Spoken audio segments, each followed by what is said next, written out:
Islamic lifestyle বলতে আসলে কি বোঝায়, এই আইডিয়াটাকে, কনসেপ্টটাকে ক্লিয়ার করে আমি আমার মূল আলোচনায় যাব ইনশাআল্লাহ। খুব সহজে যদি বলি, ইসলামিক লাইফস্টাইল হচ্ছে যে লাইফস্টাইল কোরআন সুন্নাহ থেকে উৎসারিত এবং যে লাইফস্টাইল হচ্ছে এন্ড্রোসড বাই ইসলাম, যে লাইফস্টাইল আমাদের প্রিয় নবী মুহাম্মদুর রাসূলুল্লাহ সাল্লাল্লাহু আলাইহি ওয়া আলিহি ওয়াসাল্লাম তিনি নিজে লিড করে দেখিয়েছেন আমাদেরকে, এটাই হচ্ছে ইসলামিক লাইফস্টাইল।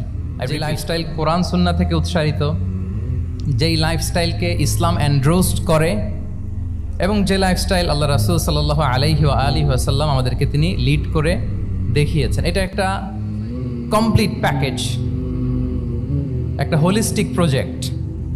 এখানে কাটছাট করার সুযোগ নেই, মানে পিক অ্যান্ড চুজ করার সুযোগ নেই। আমার পুরো জীবনটাকেই ইসলামে অনুশাসন দিয়ে যদি আমরা পরিচালিত করি, ইসলামের ছাঁচে যদি সাজাই, সেটা হবে ইসলামিক লাইফস্টাইল। এখানে পিক অ্যান্ড চুজের কোনো সুযোগ নাই। মানে মুসলিম হইলে পার্ট টাইম মুসলিম হওয়া যায় না, ফুল টাইম মুসলিম হইতে হয়। মানে জীবনের প্রতিটা অঙ্গনে ইসলামকে আমাদের প্র্যাকটিস করতে হবে, কারণ আমরা জানি ইসলাম মানে হচ্ছে complete submission to the order of Allah, to the wish of Allah. কোনো যদি, কিন্তু, তবে ছাড়া আল্লাহর আদেশের সামনে নিজেকে উজাড় করে দেওয়ার নাম হচ্ছে ইসলাম।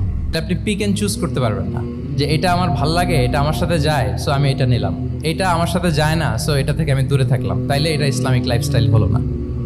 এই কনসেপ্টটা কি ক্লিয়ার সবার কাছে? এটা একটা total package, it's a total project, it's a holistic programme. আপনি আপনার সুবিধা মতো এখানে কাটছাট করতে পারবেন না, নিলে পুরোটাই নিতে হবে। তো আমরা অনেকে আবার কাটছাট করি নিজের মন মতো।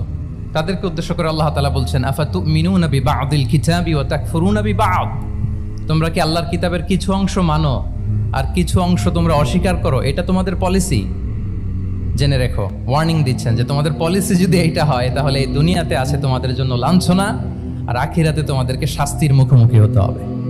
তাহলে কাটছাট করার সুযোগ নেই।